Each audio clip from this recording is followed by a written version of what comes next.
இப்ப நம்ம குழந்தைகளுக்கு என்ன சொல்லி தரோம்? பூமி உருண்டைன்னு கண்டுபிடிச்சது கலீலியோ அப்படின்னு சொல்லி தரோம். ஏதாவது ஒரு கோயில் கோபுரத்தை பாருங்க, வராகாவதாரம் வந்து அந்த பூமியை அப்படி தூக்கிட்டு வரும் பொழுது ஒரு பால் மாதிரி தான் இருக்கு. சான்ஸ்கிரிட்ல ஜியோகிராபிக்கு என்ன பேரு? பூகோளம், ஸ்பியர். அப்போ இது எந்த நாள் எங்கேயாவது வேற எந்த லாங்குவேஜ்லயாவது இந்த நாலேஜும் சேர்ந்து இருக்கா ஒரு வார்த்தையில? சூரியன் தான் நடுவுல இருக்கு, கிரகங்கள் அதை சுத்தி வருது அப்படின்னு சொன்னதுன்னா நம்ம காப்பர்னிக்கஸ் சொல்றோம். காப்பர்னிக்கஸ் சொல்லி 450 வருஷம் தான் ஆச்சு.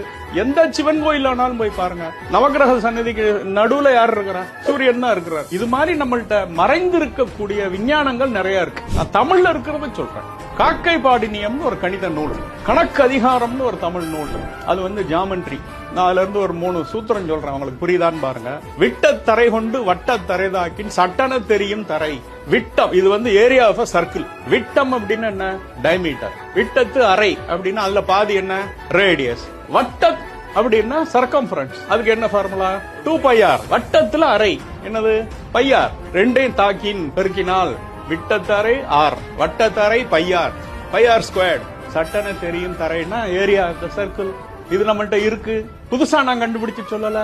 இப்படி ஜாமெட்ரி டக்கு டக்கு நம்ம மனசுல வச்சுக்கிடலாம். அது ஒரு கவிதை மாதிரி அந்த ஓசை நயத்தோடு இருக்கிறதுனால இத்தனையும் தொலைச்சிட்டு நம்ம வெளிநாட்டுல இருந்து இப்ப வந்து ஒரு ஃபார்மேட்ல நம்ம படிக்க ஆரம்பிச்சுட்டோம். வேண்டான்னு சொல்லல, நம்ம நாலேஜ் சிஸ்டத்துல இருக்குங்கிறத நம்ம என்னைக்கு தான் கண்டுபிடிக்கிறது?